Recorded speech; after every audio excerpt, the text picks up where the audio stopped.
உலகம் வேகமா வளருது. ஆனா ஒரு சைடுல பணக்காரன் இன்னும் பணக்காரன் ஆகிறான், மற்றொரு சைடுல ஏழை இன்னும் கீழே விழுறான். இது நார்மல் growth-ஆ இல்ல ஒரு இன்விசிபிள் சிஸ்டமா? 1980க்கு முன்னாடி இன்இக்வாலிட்டி குறைந்தது. ஆனா அதன் பிறகு ஏன் சடன்லி ஸ்பைக் ஆயிடுச்சு? நம்ம சொசைட்டிய யாரு கண்ட்ரோல் பண்றாங்க? மார்க்கெட்டா, கவர்மெண்டா, இல்ல சிஸ்டம் டிசைனா? இந்த வீடியோ முடிஞ்சதும் நீங்க சக்சஸ் அப்படின்னு நினைச்சது கூட டவுட் ஆகும். உலகம் வேகமாக வளர்ந்து வருகிறது. தொழில்நுட்பம், பொருளாதாரம் என எல்லாவற்றிலும் பெரும் பாய்ச்சல். ஆனால் ஒருபுறம் கோடீஸ்வரர்கள் மேலும் கோடீஸ்வரர்களாகி மறுபுறம் ஏழைகள் இன்னும் பின்தங்கி போவது ஏன்? இது வெறும் தற்செயலா அல்லது ஒரு திட்டமிட்ட வடிவமைப்பா? இந்த கேள்வி உலகளாவிய சமூக மற்றும் பொருளாதார விவாதங்களின் மையமாக உள்ளது. ஏற்றத்தாழ்வின் வரலாற்று பரிணாமம். உலகளாவிய பணக்கார ஏழை இடைவெளி என்பது ஒரு புதிய நிகழ்வு அல்ல. ஆனால் அதன் தற்போதைய வடிவம் மற்றும் தீவிரம் நவீன வரலாற்றின் குறிப்பிட்ட காலகட்டங்களில் வேரூன்றியுள்ளது. தொழிற்புரட்சிக்கு பிந்தைய காலகட்டத்தில் மூலதன குவிப்பு மற்றும் தொழிலாளர் சுரண்டல் ஆகியவை கணிசமான ஏற்றத்தாழ்வை உருவாக்கின. இருப்பினும் 20ஆம் நூற்றாண்டின் நடுப்பகுதியில், குறிப்பாக இரண்டாம் உலகப் போருக்கு பிறகு, பல நாடுகளில் சமூக நலத்திட்டங்கள், தொழிற்சங்கங்களின் வளர்ச்சி, முற்போக்கு வரி விதிப்பு மற்றும் கல்விக்கான பொது அணுகல் ஆகியவை ஏற்றத்தாழ்வுகளை கணிசமாக குறைத்தன.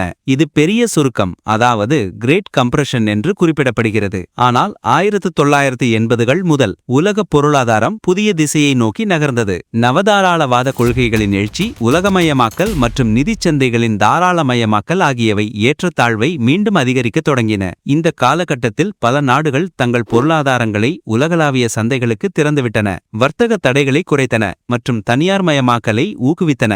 இதன் விளைவாக மூலதனம் மற்றும் தொழில்நுட்பம் எளிதாக எல்லைகளை கடந்து சென்றன. ஆனால் உழைப்புக்கு அதே அளவு சுதந்திரம் கிடைக்கவில்லை. 2026ஆம் ஆண்டை நோக்கி நாம் நகரும் இந்த காலகட்டத்தில் இந்த உலகளாவிய பணக்கார ஏழை இடைவெளி குறித்த கேள்வி முன்னெப்போதையும் விட முக்கியத்துவம் பெறுகிறது. இந்த இடைவெளி எப்படி உருவானது? அது தொடர்ந்து ஏன் அதிகரித்து வருகிறது என்பதை பற்றி ஆழமாக பார்ப்போம். ஆழமான பகுப்பாய்வு. ஏற்றத்தாழ்வை வடிவமைக்கும் காரணிகள். இந்த ஏற்றத்தாழ்வுக்கு பின்னால் பல சிக்கலான பொருளாதார, சமூக மற்றும் அரசியல் காரணிகள் இருக்கின்றன.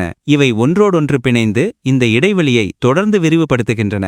உலகமயமாக்கல் மற்றும் உழைப்பு சந்தை. உலகமயமாக்கல் ஒருபுறம் புதிய சந்தைகளையும் வாய்ப்புகளையும் உருவாக்கினாலும், மறுபுறம் உழைப்பு சந்தையில் போட்டித்தன்மையை அதிகரித்து குறைந்த திறன் கொண்ட தொழிலாளர்களின் வருமானத்தை பாதித்துள்ளது. வளர்ந்த நாடுகளில் உற்பத்தி துறையில் வேலைவாய்ப்புகள் குறைந்த ஊதியம் கொண்ட நாடுகளுக்கு மாற்றப்பட்டன.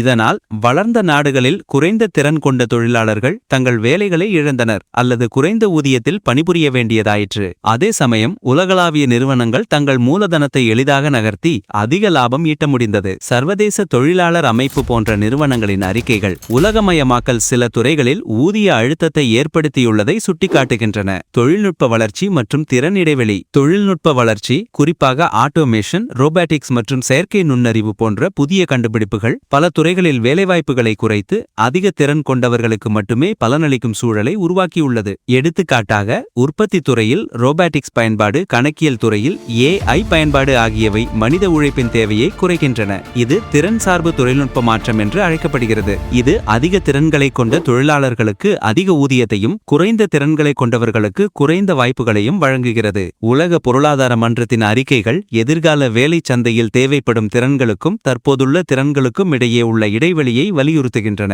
நிதிச் சந்தைகளின் ஆதிக்கம் மற்றும் மூலதன வருமானம். நிதிச் சந்தைகள், பங்குச்சந்தை மற்றும் ரியல் எஸ்டேட் போன்ற துறைகளில் முதலீடு செய்பவர்களுக்கு அபரிமிதமான லாபத்தை குவித்து உழைத்து சம்பாதிப்பவர்களை விட மூலதனம் வைத்திருப்பவர்களுக்கு அதிக செல்வத்தை பெருக்குகின்றன.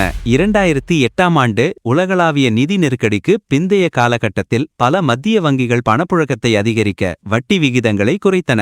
இது பங்குச்சந்தை மற்றும் ரியல் எஸ்டேட் போன்ற சொத்துக்களின் மதிப்பை உயர்த்தியது. இது ஏற்கனவே சொத்துக்களை வைத்திருந்த பணக்காரர்களுக்கு மேலும் லாபம் ஈட்டி தந்தது. தாமஸ் பிக்கெட்டியின் capital in the 21st century என்ற நூல் மூலதனத்தின் மீதான வருமானம் பொருளாதார வளர்ச்சியின் விகிதத்தை விட அதிகமாக இருக்கும்போது ஏற்றத்தாழ்வு தவிர்க்க முடியாமல் அதிகரிக்கும் என்பதை நிரூபிக்கிறது. அரசுகளின் கொள்கைகள் மற்றும் வரி விதிப்பு. பல நாடுகளில் வரி விதிப்பு முறைகள் பணக்காரர்களுக்கு சாதகமாக அமைந்து அவர்களின் செல்வத்தை மேலும் அதிகரிக்க வழிவகுக்கின்றன. கார்ப்பரேட் வரிகளை குறைப்பது, மூலதன ஆதாய வரிகளுக்கு சலுகைகள் வழங்குவது மற்றும் வரி விலக்குகள் ஆகியவை பணக்காரர்களுக்கு பலன் அளிக்கின்றன.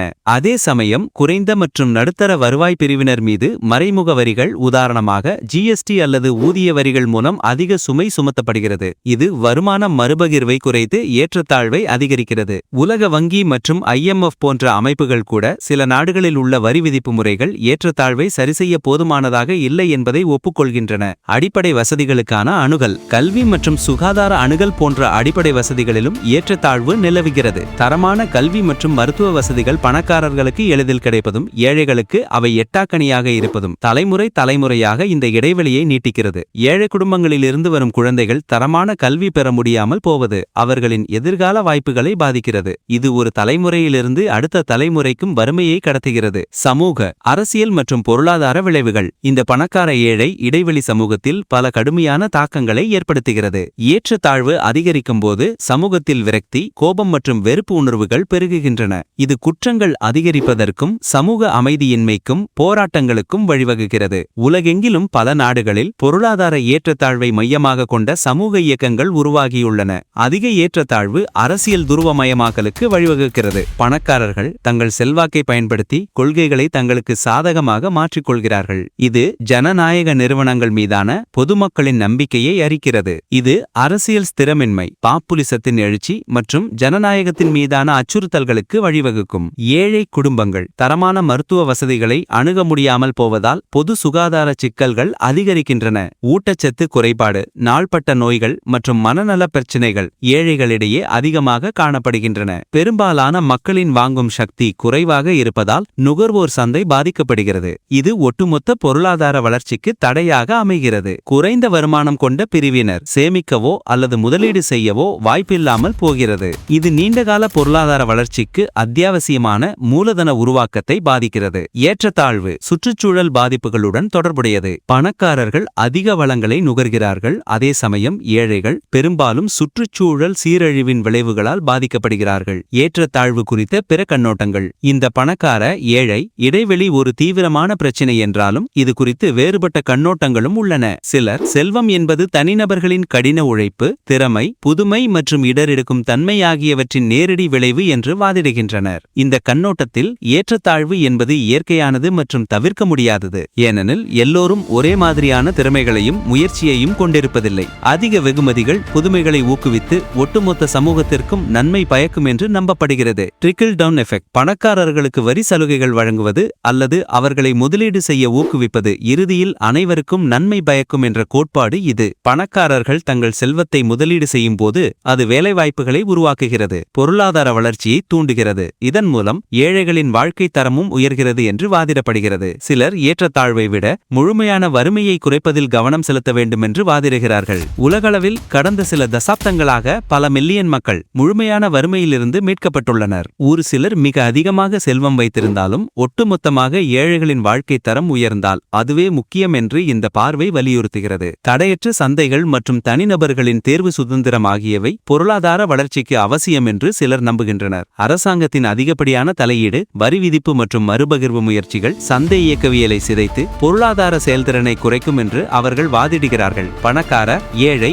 இடைவெளி என்பது வெறும் புள்ளி விவரம் அல்ல. அது பல்லாயிரக்கணக்கான மக்களின் வாழ்க்கை, அவர்களின் கனவுகள் மற்றும் அவர்களின் எதிர்காலம். இந்த ஏற்றத்தாழ்வு ஒரு தற்செயல் நிகழ்வு என்பதை விட நம்முடைய பொருளாதார மற்றும் சமூக அமைப்புகளின் விளைவு என்பதை உணர்ந்து அதை மாற்றியமைக்க வேண்டிய பொறுப்பு நம் அனைவருக்கும் இருக்கிறது. இந்த இடைவெளியை குறைக்க நாம் உடனடியாக நடவடிக்கை எடுக்க வேண்டியது மிகவும் முக்கியம். இல்லையென்றால் 2026 மற்றும் அதற்கு பின்னரும் உலக சமூகத்தில் பிளவுகள் மேலும் ஆழமாகி நிலையான வளர்ச்சிக்கு பெரும் சவாலாக மாறும். அனைவரையும் உள்ளடக்கிய வளர்ச்சி, அனைவருக்கும் சம வாய்ப்புகள் மற்றும் நியாயமான வரி விதிப்பு போன்ற கொள்கைகள் இந்த இடைவெளியை குறைக்க உதவும். உதாரணமாக கல்வி மற்றும் சுகாதாரத்தில் அதிக முதலீடு, திறன் மேம்பாட்டு திட்டங்கள், முற்போக்கு வரி விதிப்பு, குறைந்தபட்ச ஊதியத்தை உயர்த்துதல் மற்றும் நிதிச் சந்தைகளை கட்டுப்படுத்துதல் போன்ற நடவடிக்கைகள் முக்கியமானவை. அதே சமயம் பொருளாதார வளர்ச்சியை தூண்டும் மற்றும் தனிநபர்களின் முயற்சியை மதிக்கும் ஒரு சமநிலையான அணுகுமுறையும் தேவை. ஒரு நியாயமான சமத்துவமான உலகத்தை உருவாக்குவது நம் கைகளில்தான் உள்ளது.